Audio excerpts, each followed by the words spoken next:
जो कीर्तन है, जे अनिलो प्रेम धन करुणा प्रचुर, हेनो प्रभु कोथा गेला आचार्य ठाकुर। यहाँ पर आचार्य ठाकुर के विषय में अलग अलग भक्त लोग दो बातें बोलते हैं।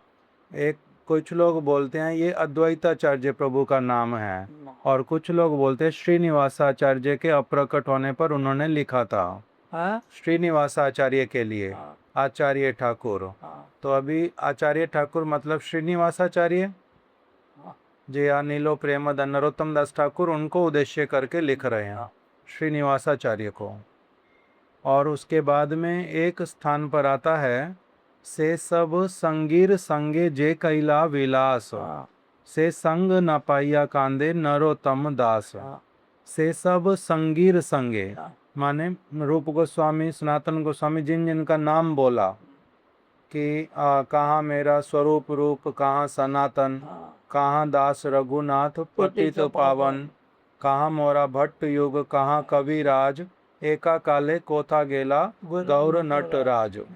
से के बाद पाषाणे कुटिबो माथा अन्न ले पशिबो, गौरंग गुणेर निधि कोथाए गेले पावो। तो अभी ये गौरंग गुणेर निधि जो बोल रहे हैं, ये श्रीनिवासाचार्य के लिए हुआ फिर ना? किसके लिए? सभी लोगों, सभी भक्तों के नाम जिनके बोले।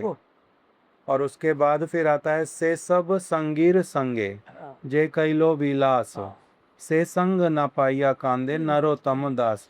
इसका अर्थ जो है वो श्रीनिवासाचार्य के प्रभु के प्रति लगेगा, शब्द लगेगा। से सब संगीर संगे मतलब कि महाप्रभु के इन सब संगियों का जिन्होंने संग किया था। से सब संगीर संगे जे कैलो विलास, তার সঙ্গে যেটা মহাপ্রভু বিলাস করেছে। महाराज, इसका अर्थ निकलता है कि से सब संगीर संगे जे कैला विलास, महाप्रभु के इन संगियों के साथ में जिनका संग हुआ, जो विलास हुआ। यहाँ पर ये नहीं बोल रहे कि श्रीनिवासाचार्य प्रभु का इन सब भक्तों के साथ में संग हुआ। ऐसे भक्त जिनका इन सब के साथ संग हुआ था, से संग न पाइया कांदे, उस संग को नहीं प्राप्त करके, से संग न पाइया कांदे नरोत्तम दास, से संग तो ना पे कंच मिलाप। আমাদের এখানে একটু স্পষ্ট হয় না যে से सब संगीर संगे जे कैला विलास, एक स्पष्ट है ना? কেন কষ্ট হবে না? ওর অর্থটা বোঝা যায় না, মানুষ বোঝা যায় না কেন? সেই সব সঙ্গীর সঙ্গে যে বিলাস করেছে তাদের সকলের প্রত্যেকে সঙ্গ না পেয়ে কাঁদছে। প্রতিটি সঙ্গ কাম্য না, সেটা ঠিক। एक मिनट कीर्तन दिखाना। जे अनिलो प्रेम धन करुणा प्रचुर, हेनो प्रभु कोथा गेला आचार्य ठाकुर। ये हो गया श्रीनिवासाचार्य के लिए। कहाँ मोरा स्वरूप रूप, कहाँ सनातन, कहाँ दास रघुनाथ पतित पावन, कहाँ मोर भट्ट युग, कहाँ कविराज, एका काले कोथा गेला गौरा गोरा नटराज। तो अभी महाप्रभु का भी बोल रहे हैं, एका काले कोथा गेला गौर नटराज, गोरा नटराज। उसके बाद में पाषाणे कुटिबो माथा अन्न ले पशिबो, गौरांग गुनेर निधि कोथा गेले पावो। अभी जो गौरांग गुनेर निधि बोल रहे हैं, ये किसको बोल रहे हैं? गौरांग के ना, गौरांग गुनेर निधि। गौरांग महाप्रभु के गुणों की निधि। गौरांग गौरांग गुणेर निधि, ये हो गए भक्त। भक्त ना, महाप्रभु गौरांग गुणेर निधि हैं। ये हो गया कि अब ये विशेषण हो गया महाप्रभु का, गौरांग गुणेर निधि। महाप्रभु जो कि गुणों के खान हैं, गुणों की निधि हैं, गौरांग गुणेर निधि। ना कि इसका अर्थ जाता है गौरांग गुणेर निधि। गौरांग गुणेर नहीं, না গৌরাঙ্গের গুণনিধি এরকমও অর্থ হয়। वही गौरांगेर गुण निधि मतलब कि गौरांग महाप्रभु के गुण हाँ जिन भक्तों के भीतर में सब स्फुरित होते थे, हाँ प्रकाशित होते थे। हाँ। गौरांग गुणेर निधि। কিন্তু এখানে হলো গৌরাঙ্গ গুণনিধি গৌরাঙ্গ মহাপ্রভু। गौरांग गुणेर निधि का अर्थ गौरांग महाप्रभु ही, हाँ जो कि गुणों की निधि हैं। हाँ गौरांग गुणेर निधि कोथा गेले पाबो, हाँ कहाँ जाने पर उनको प्राप्त करूंगा। हाँ। से सब संगीर संगे जे कैला विलास। अभी इसका अर्थ क्या हो गया? से सब संगीर संगे जे कैलो विलास, मतलब कि श्री ये भी महाप्रभु के ऊपर ही हो गया फिर। সেই সব সঙ্গীর সঙ্গে যারা বিলাস করেছেন, से सब যে কইল বিলাস, हम्म, যে সব লোক বিলাস কিয়া। से सब संगीर संगे जे कैला विलास। हाँ जे कैला विलास का मतलब अब से सब संगीर संगे। हाँ संगीर कौन हो गए? संगीर मतलब स्वरूप दामोदर गोस्वामी, रूप गोस्वामी इत्यादि। हाँ से सब संगीर संगे हाँ जे कैला विलास, जिस जिसने उनके साथ में विलास किया। हाँ। विलास शब्द का अर्थ हुआ उनका संग, उनके साथ में लीला, उनके साथ मिला, मिलन उनका किया, साथ रस आस्वादन किया। रस आस्वादन किया। ठीक है। से सब संगीर संगे जे कैला विलास। अभी रूप गोस्वामी के साथ में हो गए जीव गोस्वामी इत्यादि, हाँ रघुनाथ भट्ट रघुनाथ दास गोस्वामी इत्यादि सब। ये। और से सब संगीर संगे जे कैला विलास। से संग न पाइया कांदे नरोत्तम दास। इन इन भक्तों का हाँ जिस जिस भक्त ने संग प्राप्त किया था, हाँ उन उन भक्तों का संग अब नहीं प्राप्त करके हाँ। मैं क्रंदन करता हूँ। नरोत्तम दास क्रंदन करता है। ठीक।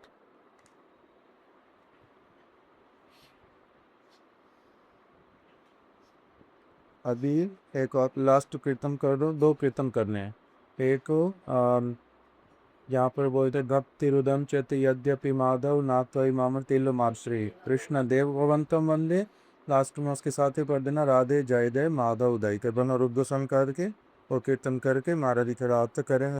इसमें आप एक अर्थ करते थे देव भवन तम वंदे। हाँ यद्यपि कीर्तन में लिखा हुआ है देव भवन तम वंदे, हाँ फिर भी भक्त लोग जो हैं वो बोलते हैं कृष्णा देव भवंतम वंदे।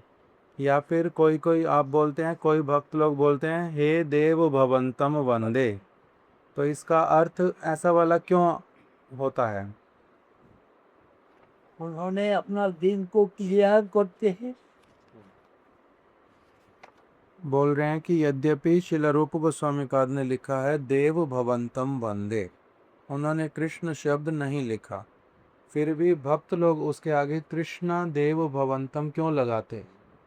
कृष्ण इसलिए लगा, यद्यपि देव शब्द का वास्तविक अर्थ कृष्ण ही होता है, किंतु भक्त लोग इसको और भी स्पष्ट करने के लिए उसके आगे कृष्ण अपने आप से जोड़ देते हैं।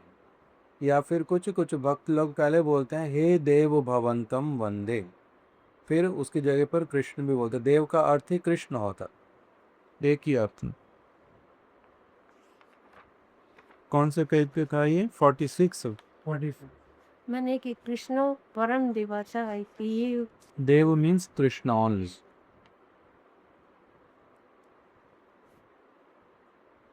इसमें आप एक बताते हैं कि रूप गोस्वामी पाद जी बोलते हैं भक्ति रुदंचति यद्यपि माधव ना त्वयि मम तिल मात्री, मुझ में तिल मात्र भी भक्ति नहीं है। तो फिर अगली लाइन में बोलते हैं कि फिर भी आप मुझे फिर इसके लिए यदि कृष्ण बोले फिर प्रार्थना क्यों करते हो? हाँ मैं तो भक्ति से ही प्राप्त होता हूँ, तो तुम्हारे में तिल मात्र भी भक्ति नहीं है, हाँ। फिर भी तुम प्रार्थना क्यों करते हो? फिर इसके लिए परमेश्वरता अब अभी तदपि तवाधिक दुर्घट घटन विधात्री। তোমারা যে শক্তি এটা দুর্ঘটকে ঘটন করতে পারে, এই জন্য আমি আশা করছি আপনি অযোগ্য জানেই মনে হয় खूब। খো তথাপি তোমার গুণে উপজয় এলো। इसका क्या अर्थ हुआ? अपनी अयोग्य जानी মনে হয় ক্ষোভ। मने है खोब। इसका अर्थ क्या हुआ? तथापि तुम्हार गुणे उपजाए लोभ। हो। इसका अर्थ नहीं पता। মানে আমি তো অযোগ্য, ওইটা পেতে পারি না, मैं আমি अयोग्य বকবাস हूँ। করি কেন? अपनी अयोग्य जाने, अपने आप को अयोग्य जान करके मने है क्षोभ, अपने मन में बहुत अधिक दुख प्राप्त करता हूँ, दुखी होता हूँ।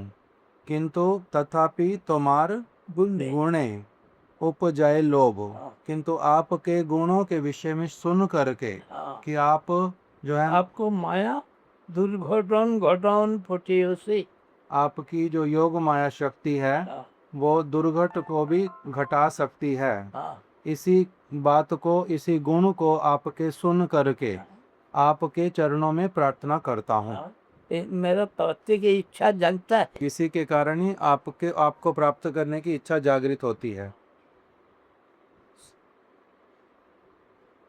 इसीलिए बोल दिया, पहले बोल रहे हैं मुझ में भक्ति तिल मात्र भी नहीं है, हाँ, फिर बोल रहे हैं कि आपकी परमेश्वरता को देख करके हाँ, मेरे में लोभ उत्पन्न होता है। हाँ। ठीक है।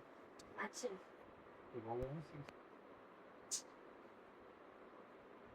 It will go. We are here now. उसके बाद में जो बोलते हैं राधे जयो जयो माधव दयिते, इसका क्या अर्थ है? राधे जय जय माधव दयिते, इसका अर्थ क्या हुआ? तो ऐसे के जय जय गान करते हैं। राधा रानी का जय गान करते हैं। राधे जयो जयो अब माधव दयिते, दयिते का अर्थ आप करते हैं अत्यंत प्रिय। हाँ, प्रियो जो से ऊपर है द्वैत। प्रिय से भी ऊपर है दयित, हाँ, इसलिए राधे जय जय माधव दयिते, अर्थात हे राधे आपकी जय हो, आपकी जय हो। आप हे माधव की, द्वैत राधे। हे राधे, हाँ हे, क्योंकि आप माधव की दयित हैं, अत्यंत प्रिय। गोकुल तरुणी मंडल मोहिते, हाँ, इसका अर्थ क्या हुआ? गोकुल तरुणी का मंडली को आप मोहित। मोहन करने वाली। ब्रज में जितनी भी सारी गोपियां हैं, गोकुल की, हाँ, गोकुल की जितनी सारी गोपियां हैं, हाँ, उनके हृदय को आप मोहित करती हैं। हाँ, दामोदर रति वर्धन वेशे, हाँ। हरि निष्कुट वृंदा विपिनेशे, इसका क्या अर्थ हुआ? दामोदर रति वर्धन वेशे, दामोदर का ऋषि को बंधन करने वाला जो वेश, आपका बेश। आपका जो वेश है वो दामोदर की रति को वर्धित करने वाला होता है। हाँ, ठीक है।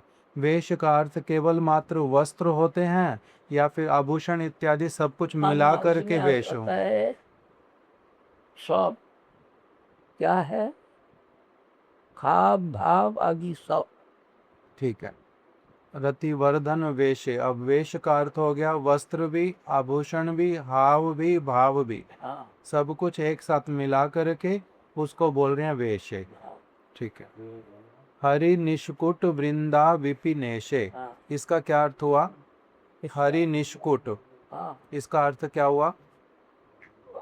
और ओरी का निष्कुट माने निकुंज। हरि निष्कुट हाँ, वृंदा विपिनेशे, বৃন্দাবনের মধ্যে যে সেখানে কুঞ্জটা নিষ্কুট কুঞ্জ। दामोदर रति वर्धन वेशे, हाँ, हरि निष्कुट वृंदा विपिनेशे, वृंदा विपिन के कुंज निकुंज इत्यादि में आप নিকুঞ্জ। निकुंज में आप क्या करते हैं? ऐसे वेश को धारण करती हैं जिससे कि दामोदर की रति वर्धित होती है। वर्धित ठीक है। वृषभानु दधि उदधि, उदधि। वृषभानु उदधि नव शशि लेखे, इसका अर्थ क्या हुआ? वृषभानु उदधि, उदधि माने समुद्र। समुद्र, वृषभानु रूपी समुद्र में से नव शशि लेखे, शशि मतलब चंद्र, हाँ, नव शशि लेखे, মানে নবশাসন থেকে মানে হচ্ছে নূতন চন্দ্র। नया चंद्रमा, পূর্ণমা পূর্ণচন্দ্র নেই। पूर्ण चंद्र नहीं। नव शशि लेखे मतलब कि प्रतिपदा वाला चंद्र। যে অর্ধচন্দ্র। हाँ। वृषभानु उदधि नव शशि लेखे, आप वृषभानु रूपी समुद्र से। हाँ, इसका अर्थ वृषभानु के साथ में वहां पर क्यों नाम दिया फिर? वृषभानु, भानु का मतलब होता है सूर्य। सूर्य वृषभानु तो ना, वृषभानु राजा। हाँ, यहाँ पर वृषभानु का कोई वो नहीं है। हाँ ठीक है, वृषभानु उदधि, हाँ, वृषभानु रूपी समुद्र से। समुद्र के नूतन चंद्रमा। ठीक है, उदित होते हैं जैसे ललित। ওই যে দেখতে যায় না লোক সমুদ্রের চন্দ্র দর্শন। समुद्र सनराइज भी देखने जाता है, मून राइज भी देखने जाता है, ऐसे को। ललिता सखी गुण रमिता विशाखे, इसका अर्थ क्या हुआ? ललिता सखी। সখীগণে हम्म গুণ हम्म গুণগণে রমিত বিশাখ। हम्म इसका अर्थ नहीं समझ आता। ललिता सखी गुण रमिता विशाखे। ললিতা সখী আবার ওই বিশাখার গুণেতে একে আনন্দিত করছে, রমিত করছে। ललिता सखी गुण रमिता विशाखे। अब यहाँ पर जो इसका ललिता सखी विशाखा सखी एक साथ में आ जाएगा। हाँ, इसमें पहले आ जाएगा विशाखा का नाम, फिर अर्थ हो जाएगा गुण रमिता बाद में एक साथ में। अर्थात आप ललिता सखी और विशाखा सखी के गुणों से हाँ, गुण रमित, उसी के द्वारा आप सब समय उनके गुणों को देख देख के आनंदित होती रहती हैं। ललिता सखी गुण रमिता विशाखे। करुणाम कुरुमयी करुणाम भरीते। करुणाम कुरुमयी, इसका अर्थ क्या हुआ? करुणाम कुरुमयी, मेरे प्रति हाँ, मेरे करुणा प्रति आप कीजिए। करुणा कीजिए। करुणा भरीते, हाँ, करुणा भरीते माने आप करुणा का भरपूर मूर्ति है। ठीक है, आप करुणा से भरपूर हैं, हाँ, भरपूर मूर्ति हैं, आप मुझे कृपा। कृपा कीजिए। सनक सनातन वर्णित चरिते। हाँ, सनक और सनातन इत्यादि के द्वारा भी आपके चरित्र का गान किया जाता है। वर्णित तो किया हुआ है। वर्णित चरिते, वर्णित किया हुआ है। आपका ऐसा चरित्र है जो सनक सनातन इत्यादि भी आपके गुणों का गान करके गए हैं, उन्होंने वर्णित किया।